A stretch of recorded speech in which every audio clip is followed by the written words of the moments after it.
خب به نام خداوند بخشنده و مهربان، همدیاران عزیز، درود و رحمت پروردگار بر یکایک شما باد در هر کجای عالم که باشد و در هر وقت و ساعتی که ما را میبینید. امروز موضوع صحبت ما طبیعی است که درباره استقلالیت است، چون ملت تاجیک و تمام تاجیکان دنیا، نه تنها ما تاجیکستانیان بلکه تمام تاجیکان عالم و امیدوارم که فارس زبانان هم امروز را برابر ما تاجیکان جشن خواهند گرفت، چون این جشن استقلالیت تنها جشن استقلالیت ما تاجیکستانیان نیست، بلکه تمام تاجیکان هست و تاجیکستان یگانه کشوری هست در عالم که با نام تاجیک یا با همچون خانه امید تمام تاجیکان دنیا عمل میکند و بنابر همین من با استفاده از این فرصت یکی شما را با فرارسی جشن استقلال تبریک میگویم و از خداوند منان تمنا دارم که ملت ما، کشور عزیز ما همیشه در تینجی امانی، در ثبات و در فضای قانون، در فضای آزادی و رعایت حقوق بشر، حقوق انسان تا ابد برقرار باشد. خب دوستان گرامی، بعضی از همکاران ما، بعضی از دوستان این سوال را پیش از برنامه گذاشته بودند که آیا برای ما لازم است، یعنی می‌سازد که در این روز یکدیگر را تبریک کنیم، بخصوص در وقتی که استقلالیت کشور از طرف یک عده از مردم در داخل، بخصوص از طرف دایره حاکم دزدیده شده است، غصب شده است و آیا تبریک کردن یکدیگر به این روز جایز است، در صورتی که هممون میدونیم که تاجیکستان عزیز ما به اون استقلالیت واقعی نرسیده است. موقع شخصی من همدیاران این است که بله، در این روز ما نه تنها جایز است که یکدیگر را تبریک کنیم، بلکه لازم است، ضروری هست، چون این جشن استقلالیت همه ملت است، کشور ما هست، نابسته از آن که این استقلالیت از طرفی که غصب کرده شده است و نابسته از آن که در سر قدرت یک گروه انسان‌های هستند که اصلا هیچ ربطی به استقلالیت ندارند و بلکه یک زمان بر ضد استقلالیت هم مبارزه برده بودند و زیرا این استقلالیت، این کشور، این ملت هیچ ربطی به این گروه ندارد که ما به خاطر آن که یک گروه غاصب در سر قدرت هستند یکدیگر را به جشن استقلالیت تبریک نگوییم و این استقلالیت دولتی و ملی اون را استقلالیت همه ملت ندانیم. اگرچه من هم موافقم به نظر دوستان که هنوز تاجیکستان عزیز ما متاسفانه به یک استقلالیت کامل و واقعی نرسیده است. خب برادران و خواهران عزیز، همدیاران محترم، در این لحظه ها خیلی می ارزد که ما یاد از شهدا، یاد از مبارزین راه استقلالیت یا استقلال ملی کرده باشیم، زیرا نابسته از آن که امروز شعار استقلالیت در دست کی هست، یک عده از هموطنان ما چی در گذشته، چی در تاریخ نچندان دور، در روزهای اولی حاصل شدن استقلالیت، در سالهای اخیر شوروی، حتی در زمان شوروی و حتی پیشتر از آن در زمان هجوم بلشویکا به بخارای شریف، به وطن عزیز ما و شما تاجیکان یا فارس زبانان ماوراءالنهر بودند، هزارها نفر از فرزندان این ملت که برای استقلالیت، برای وطن، برای دین، برای آزادی و ننگ و ناموس مبارزه کردند، به شهادت رسیدند، مهاجر شدند و امروز هم در زندان‌های تاجیکستان خیلی از فرزندان این ملت که در روزهای اولی استقلال خواهی و استقلال طلبی در میدان بودند، اونها در زندان هستند. یک عده از استادان، از شخصیت‌های ورزیده کشور به شهادت رسیدند، از عالم رفتند. خیلی وقت مناسب است که نه تنها از اینها یاد کنیم، سهم آنها را یادآور شویم، بلکه در حق آنها هم دعا کنیم و آنها را همچون قهرمان‌های واقعی ملی بشناسیم، اجرگذاری کنیم و من فکر میکنم که بهتر و مناسبتر از این روز و از این لحظه ها نخواهد بود. زیرا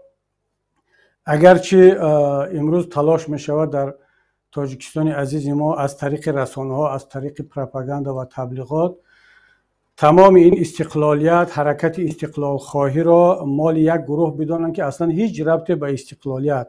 هیچ ربطی به این ارزش والا ندارند و تمام اون کسانی که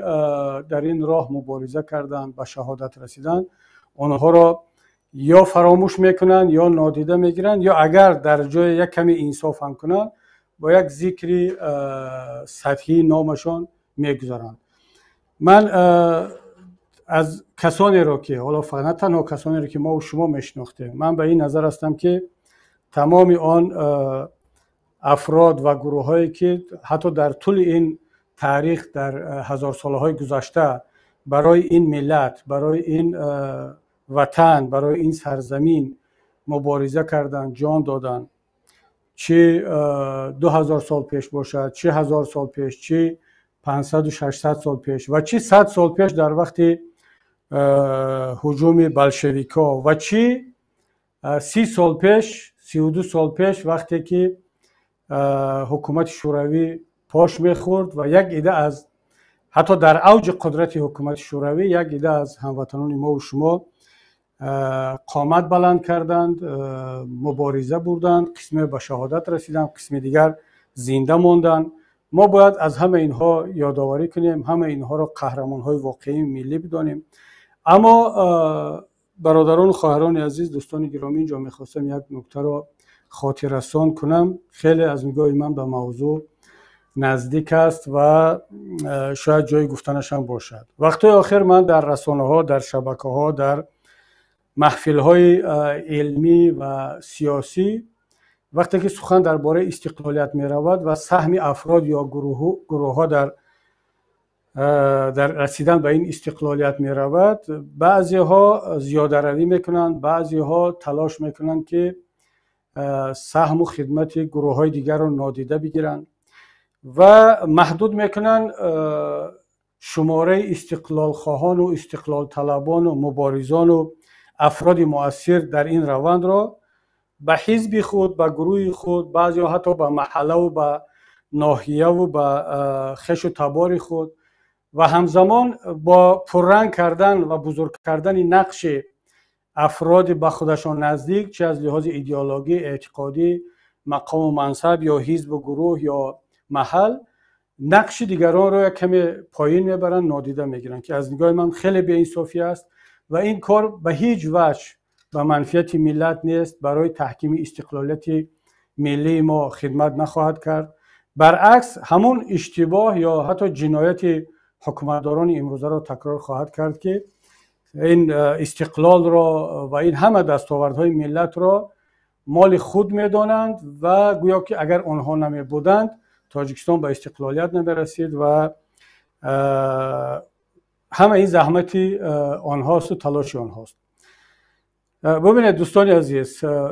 نباید کمترین سهم این یا آن فرد را نادیده گرفت یا کم نشان داد.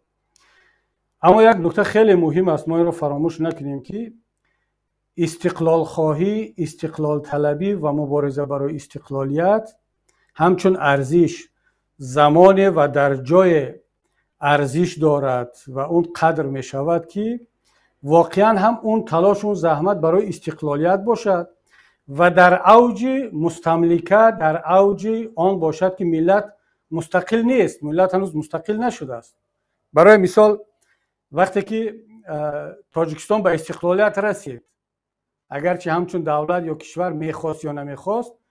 مسکو گفت که شما مستقل هستید، بروید ازبکستان، تاجیکستان، قزاقستان، اوکراین، مولداوا، آذربایجان، گرجستان، شما هم آزاد هستید و اتحاد شوروی دیگر وجود ندارد. و این تصمیم را نه رهبران سیاسی تاجیکستان بلکه رهبر یلسین، کوچما و شوشکویچ، 3 نفر از پرزیدنت های یا رهبران کشورهای جمهوری‌های سلاویانی سابق شوروی گرفتند در بلاروس که پوشه بلاروسیه و گفتند دیگر جمهوری‌ها هم مستقل و دیگر SSR وجود ندارد.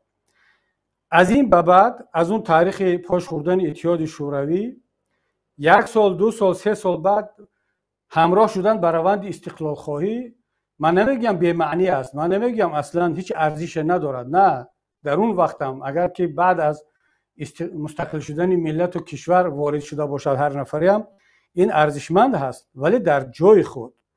با اون حجم خود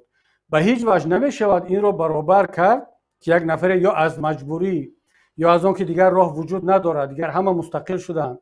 یا اینکه بعداً خطاگیش رو فهمید آمد به صف استقلال خواهان پیوست شد. این برابری کسی باشد که برای استقلالیت جان داده است، برای استقلالیت در زمان شوروی زندانی شده است، برای استقلالیت مبارزه برده است، او را خائن گفتند و حکومت شوروی علیه او فشار آورده است و تهدید کرده است. آیا زحمت و تلاش و جانبازی یک نفری که در اوج قدرت کرمل و بلشویکان برای استقلالیت مبارزه میبرد برابری زحمت و تلاش کسی هست که بعد از رسیدن به استقلالیت به صف یا به جبهه استقلال خواهان پیوست؟ آیا این میشود از روی انصاف باشد که ما اینها را نامبر کنیم در اون روی خطی که روی خط استقلال طلبان را یا استقلال خواهان را میاریم، اما کسانی را فراموش کنیم که اصلا در این راه در زمان شوروی، در وقتی که دیگران هنوز درباره استقلالیت حتی آرزو نمیکردن، اینها فراموش شوند، در اون روی خط نباشند. فقط برای چی؟ برای آنکه این نفر یا از محلی من نیست، یا از حزبی من نیست، یا از ایدئولوژی و جهانبینیش از من فرق میکند، یا یگان حالا کینه و عداوت شخصی وجود دارد، یا مثلا عضو حزب نهضت اسلامی تاجیکستان است. وقتی که من با این همه بزرگانی که نامهاشون گفته می شود، اما در قطار آنها نام استادان مرحوم استاد سید عبدالله نوری، استاد محمد شریف مزاده، استاد حاجی اکبر تورجانزاده و دیگر بزرگانی که شخصیت‌های برجسته دینی، روشنفکران دینی را که واقعا برای ملت و دولت زحمت کشیدن، وقتی که از اونها عمدن نام برده نمی شود، من میگویم که این کسانی که عمدن این کارها را میکنن هیچ ربطی به ارزش‌های استقلال خواهی ملت ندارد. آنه که شما بعد از رسیدن به استقلالیت آمدید شعار استقلال خواهی را بلند برداشتید، خیلی خوب است، ما میگیم احسن به شما، اگرچه بعد از رسیدن به استقلالیت این صداها را بلند کرده، نه در زمان شوروی. اکثر اون کسانی که حالا خود را استقلال خواه میدانند و بگذار همین هم باشد ما طرفداری میکنیم، در زمان شوروی اکثریتشان عضو حزب کمونیست و از مبلغان سرسپرده باقی ماندن اتحاد شوروی بودند و کسانی را که برای استقلالیت مبارزه می‌بردند، چه استقلالیت دینی باشد، چه ملی، چه دولتی، اینها را خائن میگفتند و حبس میکردند، مثل که استاد سید عبدالله نوری با ماده فعالیت ضد شوروی، یعنی یک فعالیت استقلال خواهی در یگان کودکس جنایی زمان شوروی، یگان استاتیا یا ماده که آدم را گناهکار کنند برای استقلال خواهی وجود نداشت. تمام استقلال خواهان گرجستان، تاجیک، آذربایجان، بلتیک، اوکراین اینها را و حتی استقلال خواهان روس را هم مثل سالژنیتسین اینها را با ماده فعالیت ضد شوروی متهم می‌کردند، مثل گمسخوردیا، الچیبی، مثل سالژنیتسین، استاد سید عبدالله نوری و غیره. پس اگر اینا استقلال خواه نباشند کی هستند؟ و من فکر میکنم که در چنین لحظه ها ما باید از همه یادآور شویم و یکدیگر رو اصلاح کنیم و یک پیام دیگر به برادران و خواهران اعضای حزب نهضت، عضو پیمان ملی تاجیکستان و عموما قشرهای مذهبی تاجیکستان دارم که بعضی از افراد افراطگرای قومی و ملی و حالا به هر گروه باشن، اینها آمدن عمدن از دست دیگر بخش‌های ملت تاجیک شعارهای وطن دوستی و ملت دوستی و استقلال خواهی را غصب کردند، به خودشان مالکیت خودشان میدونن، منپول خودشان میدونن، همون طوری که بعضی از شخصیت‌های مذهبی شعارهای یا ارزش‌های دینی را چه اسلامی باشد چه غیر اسلامی منپول خود کردند و دیگران را بیرون از تفکر یا از جهانبینی یا از امت اسلامی میدونن. من فکر میکنم وقتی اون رسیده است که هر یک تاجیک و تاجیکستانی نابسته از آن که او مذهبی است، دنیوی هست، عضو کدام حزب و حرکت است، باید که با یک غرور ملی، با نه تنها با اجر گذاشتن به ارزش‌های ملی، به استقلالیت، به زبان، به پرچم، به فرهنگ ملی، به تاریخ ملت، بلکه با حمایه جان و جان از این ارزش‌ها و مبارزه برای گرفتن این پرچم‌ها، این ارزش‌ها از دست بعضی افراطگرایانی که غیر از خود و از محل خود و از حزب و حرکت خود کسی دیگر را نمی‌بینند، برای این تلاش کنند خجالت زدن نباشند، اجازت ندهند که بعضی‌ها عمدن بیایند بگن که تاجیکستان وطن شما نیست، دین شما دین عرب‌ها هست، یا اینکه شما اسلامی‌ها، شما مسلمان‌ها، مذهبی‌ها هیچ ربطی به ملت ندارد، یا که در تاجیکستان یک مبارزه شدیدی بین دین و ملت باشد که اصلا چنین نیست. این اگر مبارزه هم است، این مبارزه کاملا ساخته است، عمدن از طرف بعضی دایره‌ها و گروه‌ها راه اندازی میشه تا اینکه ملت به استقلالیت واقعی نرسد. خب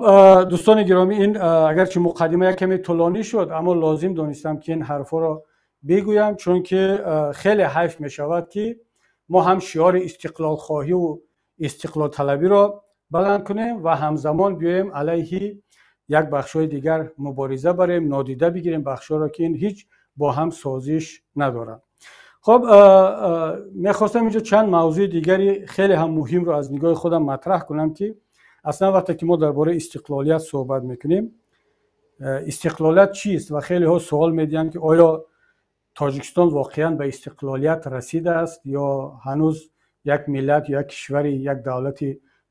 کاملا مستقل ما نیستیم و کی به استقلالیت واقعی میرسیم؟ من نمیخوام این صحبتمون رو یک صحبت بسیار طولانی اکادمیکی کرده باشم که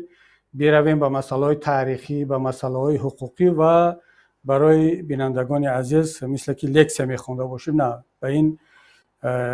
موافق نیستم. اما بعضا انسان لازم شود که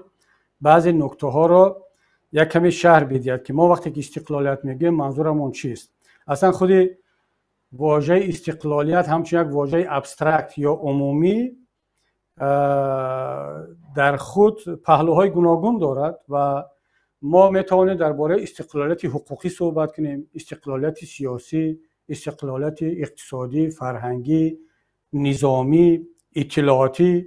اینا هر کدام واژه‌های علاهیده هستند، اگرچه در مجموع اون استقلالیت واقعی رو شکل میدهند، اما هر کدام یک ویژگی‌ها، خصوصیت‌های خود را دارد. برای مثال یک کشور، یک ملت میتواند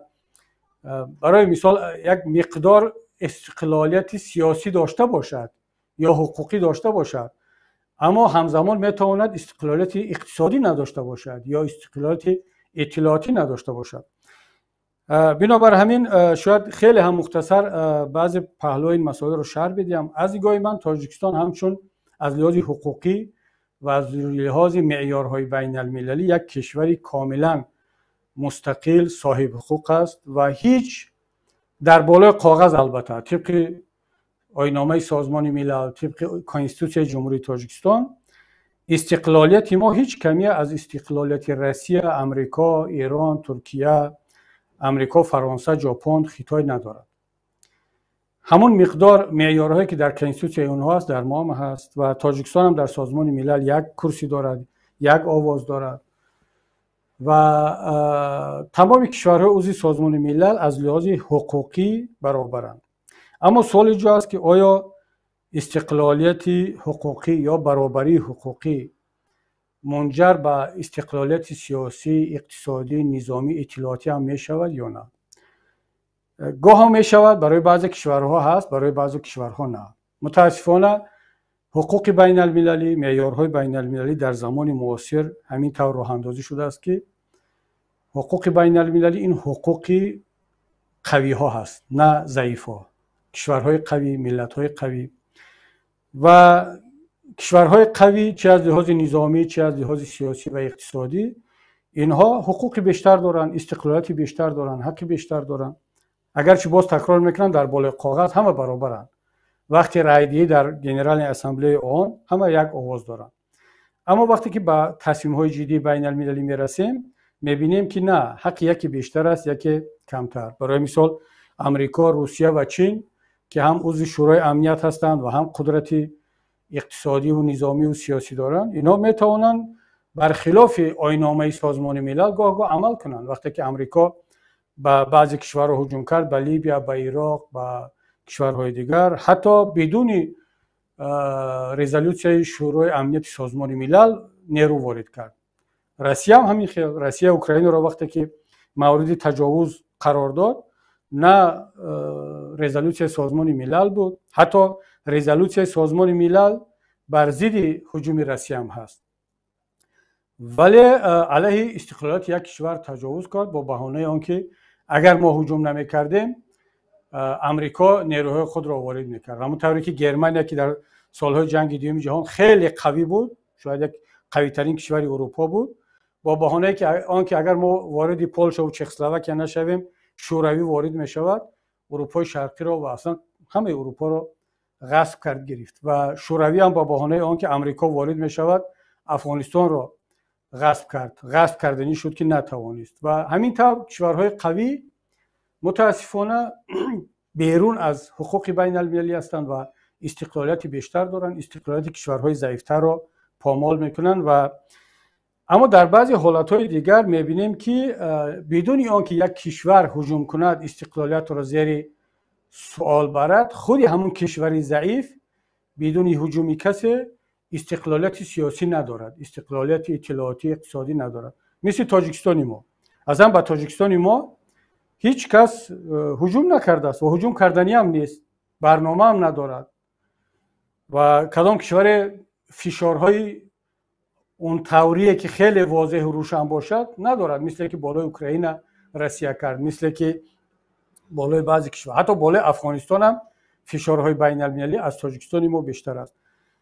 اما رهبریت تاجیکستان خودش داوطلبانه با خواهش خودش به خاطر حمایه منفعت‌های شخصی خودش استقلالیت کشور ما را زیر سوال میبرد و زیر سوال هم برده است. و اصلا من به این نظر هستم که تاجیکستان اگرچه از لحاظ حقوقی بالای کاغذ یک کشور کاملا مستقل است، ولی از لحاظ سیاسی، اقتصادی، اطلاعاتی استقلالیت واقعی ندارد. شاید مثلا من میتوانستم گفته که استقلالیت سیاسی ما شاید تا حد اکثر تا 50% است، چون بدون حرف کرمل یا آیستا حاضر پکین، چین، حکومت تاجیکستان یگان تصمیم جدی بین المللی را نخواهد گرفت. در مسئله استقلالیت اقتصادی که اصلا حرفی نیست، من استقلالیت اقتصادی تاجیکستان را برابر به صفر میدونم. استقلالیت اطلاعاتی تاجیکستان صفر است، کاملا ما استقلالیت اطلاعاتی نداریم. همونطوری که چگونه که پروپاگاندا یا تلویزیون‌های روسیه مسائل های جهانی را شرح میدن، از در نتیجه تاثیر این پروپاگاندا و تبلیغات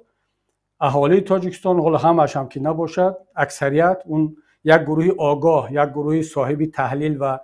فکر مستقلانه رو من زیر نظر منظورم این نیست، بلکه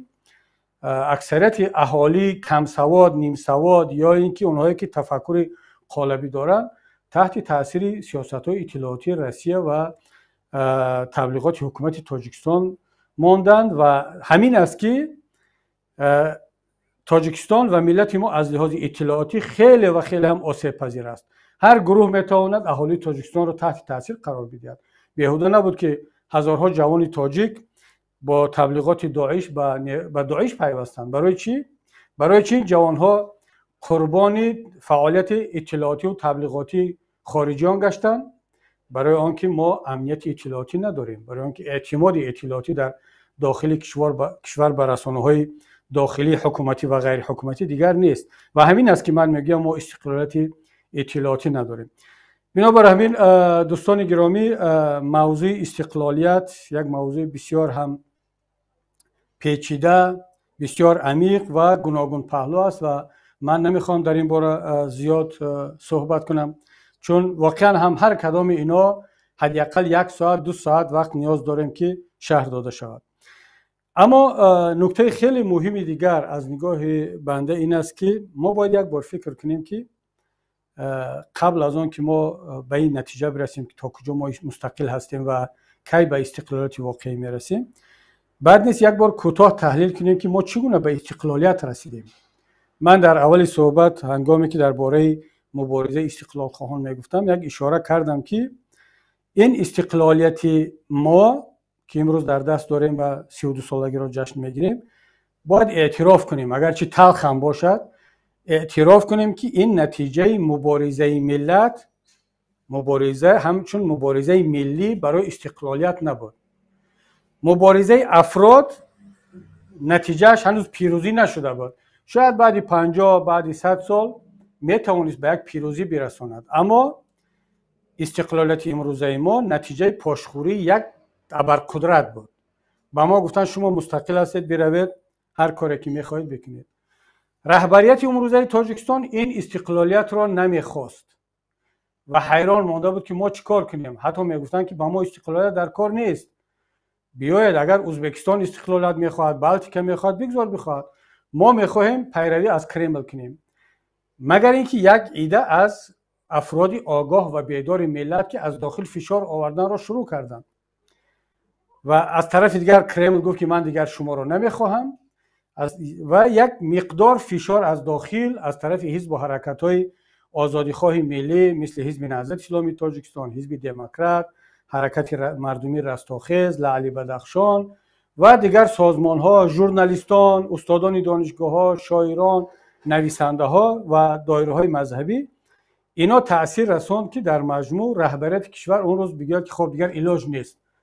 خب مسکو نمیخواهد، دیگر این یک قسم از روشنفکران نمیخواهند، خب ما از دستمان کار نمیاد. اونها مجبور شدن که این دکلراسیون مستقلیت تاجیکستان رو هم اعتراف کنند و امضا کنند و تاجیکستان رو دولت مستقل اعلام کنند. اما همدیاران گرامی، ببینید که در همون شب و روز در داخل تاجیکستان چقدر نیروها بود که علیه مستقلیت ما، علیه استقلال ملی ما مبارزه می‌بردند. حتی اشک می‌ریختند، حتی برای هیکل لنین که اصلا در تمام دنیا از آن جمله در وطنش، در مسکو، در سنت پترزبورگ، در تمام سابق شوروی هیکل‌ها را خراب کردند. شما برای ویران کردن هیکل لنین، حالا من نمیگم اون خوب بود بد بود، شاید به یک شکل دیگر خراب میکردن، خوب، ولی بالاخره خراب کردن. در کشورهای دیگر هم ترکانده شد، اصلا ترکاندن هیکل لنین رو، ولی هیچ اوکراینی، هیچ مالدوان، هیچ بلاروس، هیچ روس یا قفقازی هم ملت خودش رو برای هیکل لنین نکشت. اما در تاجیکستان ما کشت. در تاجیکستان ما برای باقی ماندن اتحاد شوروی و مستقل نشدن دولت تاجیکستان یک گروه خون ریختند. از آن جمله امام علی رحمان با پرچم سرخ اتحاد شوروی، با زیر رهبری پالکونیک گرو کوچکوف، با تانک‌های ازبکستان و کرملین، با شعار ما اتحاد شوروی رو برقرار میکنیم، یعنی تاجیکستان مستقل رو نمیخواهیم، علیه حکومت مراسای ملی، علیه حزب نهضت، حزب دموکرات، حزب رستاخیز و لعلی بدخشان و تمام آزاد اندیشان ملی جنگ اعلام کرد. اگرچه ازبکستان و روسیه نمی بود هیچ وقت پیروز نمیشد، اما با کمک ارتش بیگانگان به پیروزی رسید و بعد فهمید که خب دیگر او رهبر یک دولت مستقل شده است، دیگر مسکو نمیخواهد او را قبول کند. بعد 2-3 سال امام علی رحمان خودش را پرزیدنت یک دولت مستقل تصور کرد و قبول کرد و مشکلاتش با اسلام کریموف، با پدر معنویش اون وقت آغاز شد. وگرنه در اول امام علی رحمان اصلا نه درباره استقلالیت فکر میکرد، نه تصورات درباره استقلالیت داشت و نه استقلالیت رو میخواست. شما امام علی رحمان رو یک بار ببینید. من حالا در باره دیگر افرادی نزدیک به امام علی رحمان از لحاظ فکری و اعتقادی صحبت نمیکنم. درباره یتیموف و رمضان رحیم زاده و اینا اصلا جای گپ نیست. اینا یک بولشویک زاده تپه تیار هستند. خود امام علی رحمان دپوتات مجلس عالی بود، چند سال یادم نیست، ولی چند سال دقیقاً در سالهایی که اتحاد شوروی پاش میخورد و تاجیکستان مستقل میشد و یک گروه از کمونیست های سابق که امام علی رحمان هم کمونیستی سابق است، اینها یا تیار بودند از لحاظ فکری یا آن باد وزیده را درک کردند و موقع تغییر کردند. اما شما یگان مراتبه در پارلمان از امام علی رحمان یا یگان سخنرانی در زمان شوروی یا حتی سالهای اولی که فرانت خلقی پیروز شد درباره استقلالیت ملی ما شنیدید؟ بخصوص در زمان شوروی، بخصوص در زمانی که طاهر عبدالجبار در پارلمان صحبت میکرد، اسدالدین صاحب نظر صحبت میکرد، استاد تورجانزاده صحبت میکرد، چندین نفران دیگر که اینها هم بعضیشون سابق کمونیست بودن، ولی وقتی حس کردن که تاجیکان و تاجیکستان شانس مستقل شدن رو پیدا کرد، آمدن در جبهه استقلال خواهان قرار گرفتن. اما از امام علی رحمان شما یگان برآمد، یگان سخنرانی درباره که ما تاجیکان باید مستقل باشیم شنیدید؟ من نشنیدم، من ندیدم. اگر کسی شنیده باشد، بخصوص طرفداران امام علی رحمان که از او بود تراشیده اید، مرحمت بیارید معرفی کنید، ما خودمون رو اصلاح کنیم، بگیم بله امام علی رحمان در فلان سال شوروی در این باره صحبت کرده بود است، درباره استقلالیت ملی ما. خواهش میکنم درباره بعد از پاشخوری اتحادیه شوروی گپ نزنید، از اون دوره دیگر مثال نیارید. بعد از پاشخوری همه استقلال خواه شد، دیگر علاج نبود. همه یکی آمد دکلراسیون امضا کرد، یکی دکلراسیون رو بردار کرد، یکی دیگر آمد نمیدونم نامش رو عوض کرد، فامیلش رو عوض کرد. خب این طبیعی بود، بد نیست، این خوب است. اما هیچگاه اینها برابری استاد طاهر عبدالجبار و اسدالدین صاحب نظر و تورجانزاده و خلیفه بابا حامد و استاد نوری، استاد همتزاده و ده ها هزارها جوانمردان ملت که نصفشون شهید شدن، نصف دیگرشون در زندانن، مثل